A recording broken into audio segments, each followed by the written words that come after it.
Hey guys, how's it going? This is Mike from M&R Automotive. Today we have a brand new Toyota Land Cruiser and we're installing the M&R hood mount kit in either the Pro or the standard version. So the first step of this install is to remove the plastic OEM trim piece here because we will be replacing it with the M&R metal version. So what I'm going to do with a prying tool, you can just use your fingers, pry it and pull it up and then pull it towards yourself. When we remove this trim piece, let me show you what it's held on. There's a groove that it goes inside.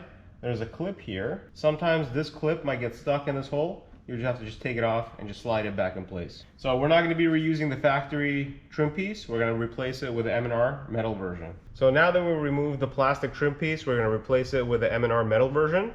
And one thing that the kit comes with, it's the swivel arm. I think I do want to point out there's a circle and an oval part. The circle part is what we're going to thread the M&R hardware through to keep it together. This hardware with the spacer that is also supplied is going to replace this factory bolt.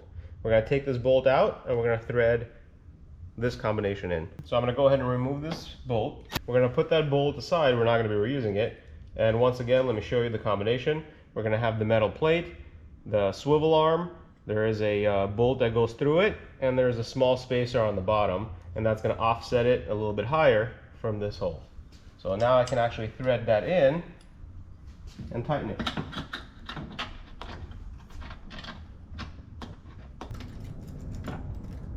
Okay, so don't tighten this bolt all the way. I want to show you after I install the pod on this arm that you could actually adjust it, and this is going to be the last bolt that we tie down. So now we're going to install the pod onto the M&R bracket, and I do want to emphasize that whether you go with the standard light or the Pro series, that the instructions are identical. I'm going to show you how to do the standard, and on the other side I'm going to show you how to install the Pro. So now that you have the cradle on the light, we can thread the M&R hardware and we can install the pod onto the M&R bracket. So the cool part about this setup is the amount of adjustability that you get for your pods. Some people like to have them as close to the body as possible. Some people like to have them outward, swiveled out, up and down angled. But another cool thing, the fact that this is a swiveling arm, you can have them backwards, you can have them frontwards. So you can go side to side adjustability, but also forward and backwards. And once you pick your position, just tighten the two bolts. So now we're going to use 2 wrenches to tighten how we want our lights to sit. All right, so now we're on the driver's side. We're going to do an identical same thing. We're going to peel on this trim, unclick it, and pull it out. It's a good example that that clip came out. I'll put it back if we're planning on ever reusing this. So there's a lip here, a clip here, and a clip here. So we're going to put this away. So I'm going to take out the 10mm bolt. I'm going to get my M&R bracket. I'm going to have the arm with a bolt threaded in it, and I'm going to have a spacer on the back. And now we can install it.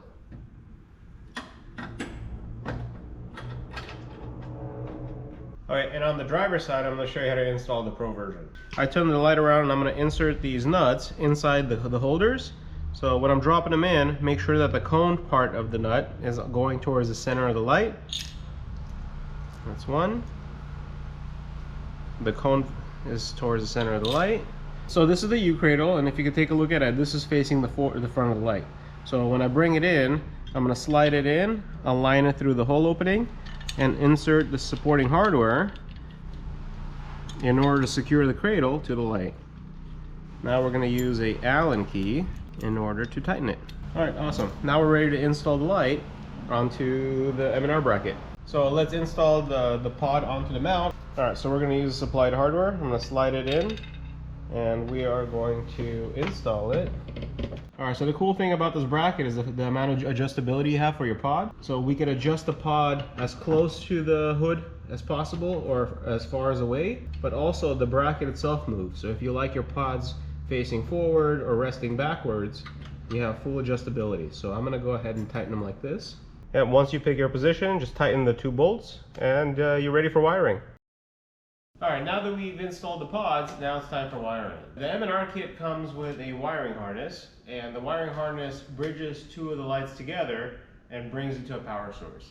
Because the Land Cruiser does not have factory auxiliary switches, we're going to rely on the M&R wireless harness to provide power for our dish light kit. So the harness that you get in the kit we'll have, it's a dual strand because the lights also have a backlighting feature, so it needs two power sources.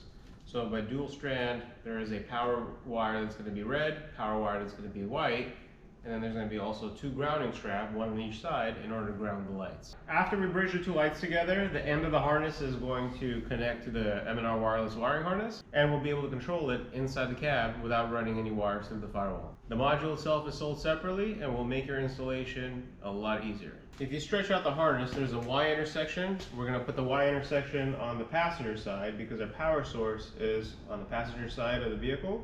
So the Y intersection is going to be here. One of the sides is going to go on the other side of the engine bay, and this end of the harness is going to connect to a power source.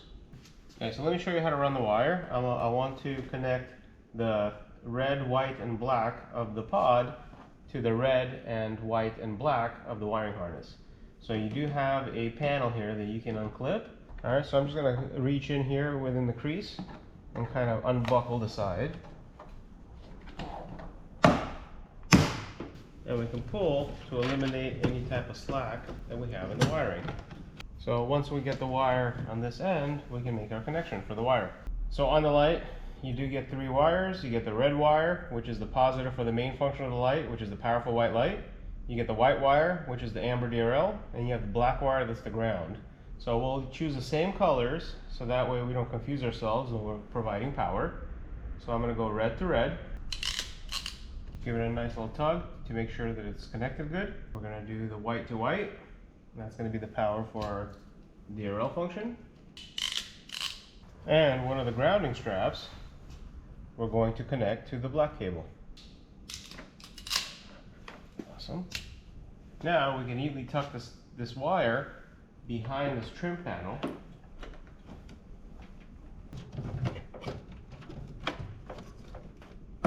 Alright, awesome. Now we can extend one of the ends to the driver's side and do the same thing. So now the wiring is the same as a standard pod. We have the red, black, and white. Red is the powerful white light, the black is the ground, and the white is the amber DRL. So let me pop the hood and I'm going to show you how to connect it to this end of the harness. I'm going to go ahead and unclip this panel. So once this trim piece is detached, I can feed the wire underneath it for a nice clean look. We got plenty of wire to get into the engine bay. And we can clip everything back. So now we're just going to connect the ground and the two positives for our pod. So I'm going to take off the protective sheathing. And I'm going to follow the same color schemes. So we're going to go white to white, red to red, and the black is going to be ground. And on the driver's side, we're going to use this bolt that goes to the chassis.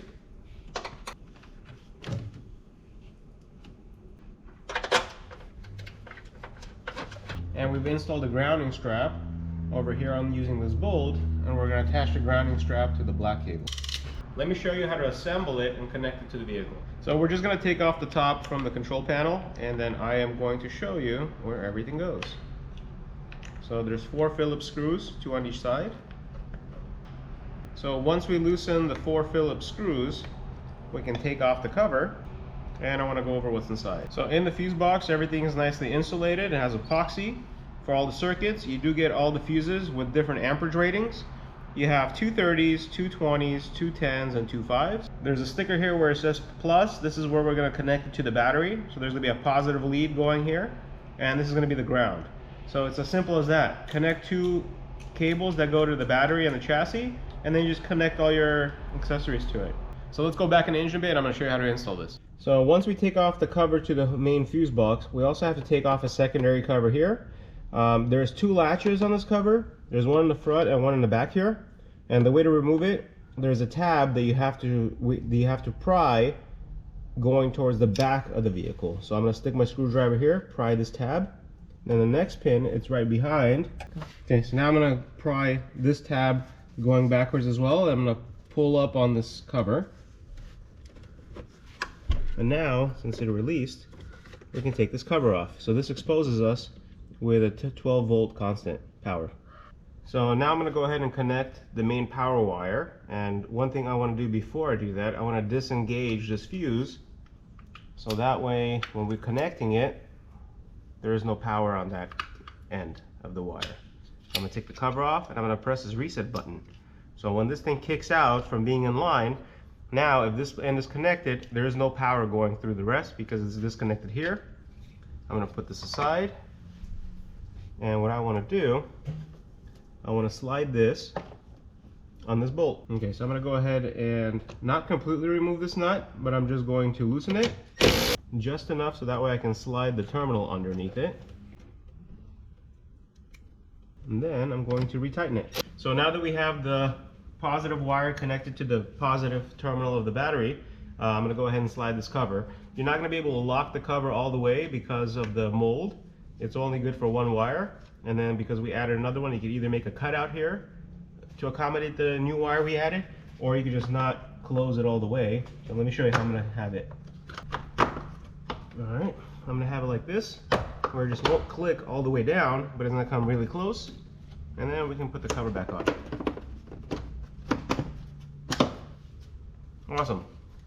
So now we have a 12-volt constant power source that we can connect to our wireless module. Now that we have the power wire connected to the positive lead on the battery, we can go ahead and slide the main power wire to the module. You can slide it under, and then we're going to connect it to the terminal that has a plus on it. So I'm going to slide it like this. I'm going to loosen this terminal.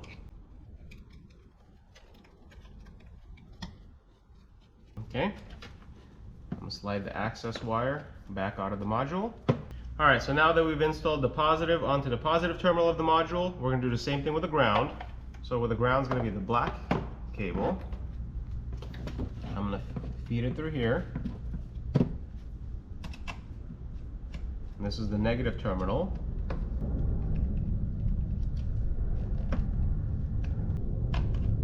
And I'm going to tighten the screw. Okay, so on the module, we now have a positive that's connected to the battery, and we have a ground cable. We have to ground it on the chassis of the vehicle. You could use any bolt that touches the frame. There's one that touches the frame through the windshield washer fluid. I want to use this one, but don't ground it on the plastic part. Make sure to go between the bolt and the washer. So I'm just going to loosen it a little bit, slide the terminal, and tighten it back up.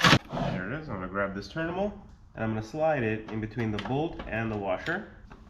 Alright, so I'm going to slide the terminal for the ground between the washer and the bolt, and I'm going to retighten it. Alright, awesome. Now we have to connect this end to the power distribution box. This wiring harness comes universal for many different vehicles, so therefore there's crimp connectors here for auxiliary switches.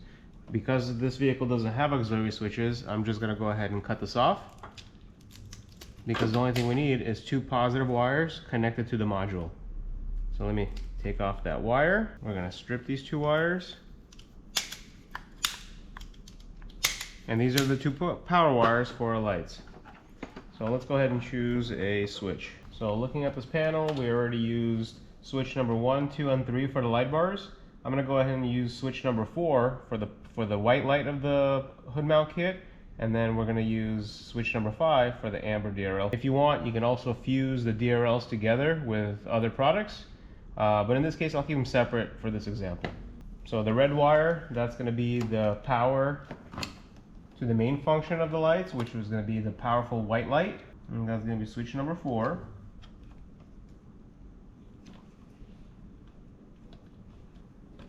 So that's red. We're not going to connect any grounds to the module because we grounded the lights individually on the chassis of the vehicle. Okay, and then the white wire, that's going to be our amber DRL. We can put that on switch number 5. So put the wire in and tighten the bolt. Okay, so next thing I want to do, I want to pair the remote to the module. And the way you do it, when you hit the switch to engage electricity into the module, you have to hit switch number 5 times. So that's going to be switch 1, 2, 3, 4, 5. That's the one on the bottom right. So I'm going to give it power, and within 60 seconds, you got to tap this 5 times. And then you're going to look for the LED. 1, 2, 3, 4, 5. This LED flashing means that it's paired. So now we can go ahead and test the lights, how we wired it. Okay, so let's test out the pods. I'm going to start with the standard version. Switch number 5, that's the amber DRL. So notice on the standard version you have 2 amber strips that are on the outside of the lights. And by hitting another power button, it activates the main function of the light, which is the powerful white light. Now let's go to the pros, and I'm going to show you how those look. Alright, so let's go ahead and test these lights. So this switch is going to control our amber DRL, and then this switch is going to control our powerful white light. So one thing I do want to point out about the DRL function of the Pro versus the standard version. On the standard version, you have the two amber strips that provide the amber DRL, where on the Pro, everything's backlit because it's all on the inside, and it's backlit pretty much from every angle. So one thing I do want to mention, that you can't really go wrong between purchasing the standard or the Pro series. The Pro series does put out a little bit more lumens, but it is more condensed in a spot beam pattern as opposed to the standard version, which is categorized as the combo beam pattern. It's in between a spot and a flood, so it gives you a little bit wider beam pattern covering a bigger area. The installation of the wiring is identical no matter what kit you purchase, and I promise you that you're going to love the product. Thank you guys for watching. I hope you guys enjoyed and learned something from this video, and please tune in. We're going to go out in the night and show you guys exactly how much light these pods put out in a night output video.